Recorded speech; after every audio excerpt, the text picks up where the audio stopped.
Hospital administration എന്ന course പഠിക്കാൻ 1 ലക്ഷം 2 ലക്ഷം രൂപ വരെ മുടക്കുന്നവരുണ്ട്. ഈ സെയിം കോഴ്സ് തന്നെ ഇതിന് പകുതി രൂപയ്ക്ക് പഠിച്ചിറങ്ങുന്നവരുണ്ട്. ഇവരെല്ലാം അവസാനം ചെന്നെത്തുന്നത് ഒരു ഹോസ്പിറ്റലിൽ ജോലിക്കായിരിക്കും. അപ്പോൾ ഞാൻ ചോദിക്കുന്നത്, എന്തിനാണ് ഇത്രമാത്രം പൈസ മുടക്കിയിട്ട് ഈ കോഴ്സ് ചെയ്യുന്നത് എന്തിനാണ്?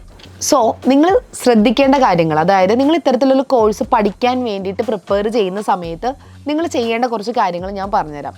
ഫസ്റ്റ് നിങ്ങൾ ചെയ്യേണ്ടത് പ്രോപ്പറായിട്ട് റിസർച്ച് ചെയ്യുക എന്നുള്ളതാണ്. അതായത് ഈ ഒരു കോഴ്സിൻ്റെ ഇൻസ്റ്റിറ്റ്യൂഷൻസ്, ഇത് പ്രൊവൈഡ് ചെയ്യുന്ന ഇൻസ്റ്റിറ്റ്യൂഷൻസ്, അവിടുന്ന് പ്ലേസ്ഡ് ആയ സ്റ്റുഡൻസ്, അല്ലെങ്കിൽ അവർ കൊടുക്കുന്ന സിലബസ്, പ്ലേസ്മെൻറ്റ്, ഇതെല്ലാം നിങ്ങൾ ചെക്ക് ചെയ്യണം. എന്നിട്ട് മാത്രം എന്ത് ചെയ്യുക, ഒരു ഇൻസ്റ്റിറ്റ്യൂഷൻ ചൂസ് ചെയ്യുക. അതായത് അത്യാവശ്യം റെപ്യൂട്ടേഷനും അതുപോലെ തന്നെ സ്റ്റുഡൻസ് പഠിച്ചിറങ്ങിയതുമായിട്ടുള്ള ഇൻസ്റ്റിറ്റ്യൂഷൻസ് നിങ്ങൾ എന്ത് ചെയ്യുക, പ്രിഫർ ചെയ്യുക.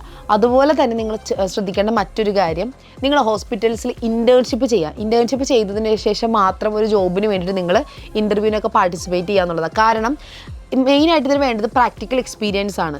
അതായത് ഇപ്പോൾ ചിലർ പറയും എക്സ്പീരിയൻസ് ഉണ്ടെങ്കിൽ ജോലി കിട്ടും എന്നുള്ളത്. അപ്പോൾ നമുക്കൊരു ജോലി കിട്ടാതെ ഒരിക്കലും എക്സ്പീരിയൻസ് കിട്ടില്ല എന്നുള്ളതാണ്. നേരെ മറിച്ച് നിങ്ങൾ പഠിക്കുന്നതിൻ്റെ ഭാഗമായിട്ട് ഇൻറ്റേൺഷിപ്പിന് കയറി കഴിഞ്ഞാൽ നിങ്ങൾക്കൊരു റിയൽ ടൈം എക്സ്പീരിയൻസ് ഹോസ്പിറ്റലിൽ കിട്ടും. അതായത് എന്താണ് ഹോസ്പിറ്റൽ നടക്കുന്നത്, എങ്ങനെയാണ് ഒരു ഹോസ്പിറ്റൽ റൺ ചെയ്യുന്നത്, ഡെയിലി എങ്ങനത്തെ പേഷ്യൻസ് വരുന്നുണ്ട്.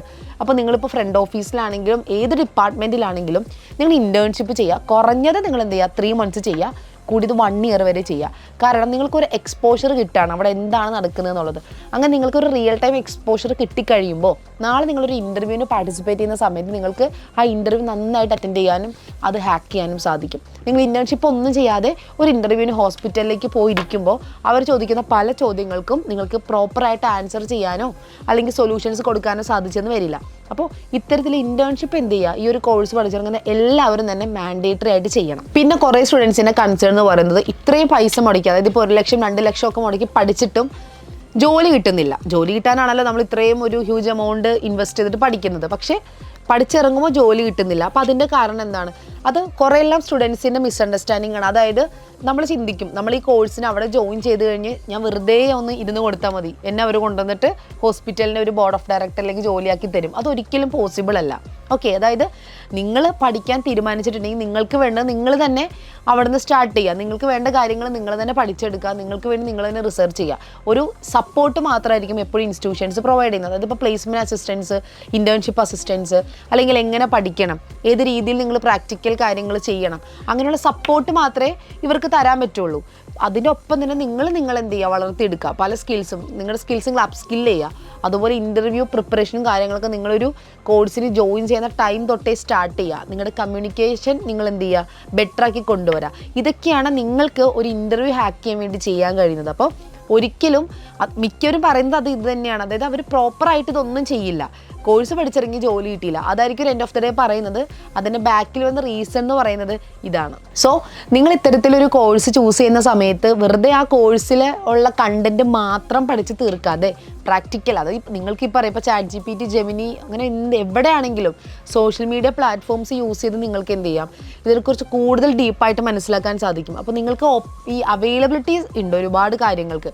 അത് നിങ്ങൾ പ്രോപ്പറായിട്ട് യൂസ് ചെയ്ത് കഴിഞ്ഞാൽ തന്നെ നിങ്ങൾക്ക് എന്ത് ചെയ്യാൻ പറ്റും, ഈ ഒരു കോഴ്സ് പഠിച്ചിറങ്ങി നല്ല രീതിയിൽ ഇൻ്റർവ്യൂ അറ്റൻഡ് ചെയ്തിട്ട് നിങ്ങൾ ഉദ്ദേശിക്കുന്ന രീതിയിൽ നിങ്ങൾക്ക് ജോബ് കിട്ടാനായിട്ട് ഹെൽപ്പ് ചെയ്യും.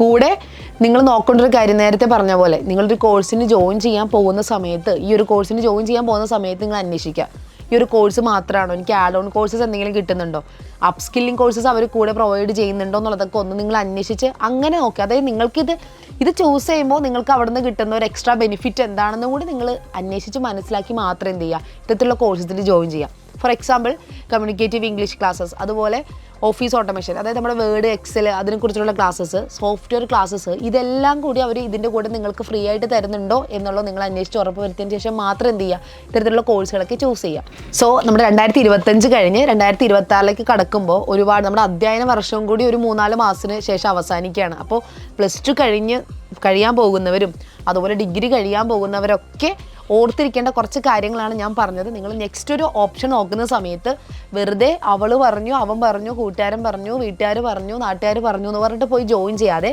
നിങ്ങൾക്ക് വ്യക്തമായ ഒരു പ്ലാൻ വേണം നിങ്ങളുടെ ലൈഫിനെ കുറിച്ചിട്ടും നിങ്ങളുടെ കരിയറിനെ കുറിച്ചിട്ടും. അപ്പോൾ നിങ്ങൾക്കത് ഇന്ന് ഒരുപാട് ഓപ്പർച്യൂണിറ്റീസ് ഉണ്ട്. അപ്പോൾ അതിൽ ഏറ്റവും ബെറ്റർ ആയിട്ടുള്ളൊന്ന് ചൂസ് ചെയ്യുന്ന സമയത്ത് ഞാൻ പറഞ്ഞ കാര്യങ്ങളൊക്കെ ഒന്ന് കൺസിഡർ ചെയ്ത് ആ രീതിയിൽ നിങ്ങൾ നിങ്ങളുടെ ഒരു എന്താ പറയുക റൊട്ടീൻ ഒന്ന് മേക്കപ്പ് ചെയ്ത് കൊണ്ടുപോകുകയാണെങ്കിൽ ഈസി ആയിട്ട് നിങ്ങൾക്ക് എന്ത് ചെയ്യാൻ പറ്റും, ഒരു നല്ല കരിയർ പടുത്തുവരുത്താനായിട്ട് സാധിക്കും.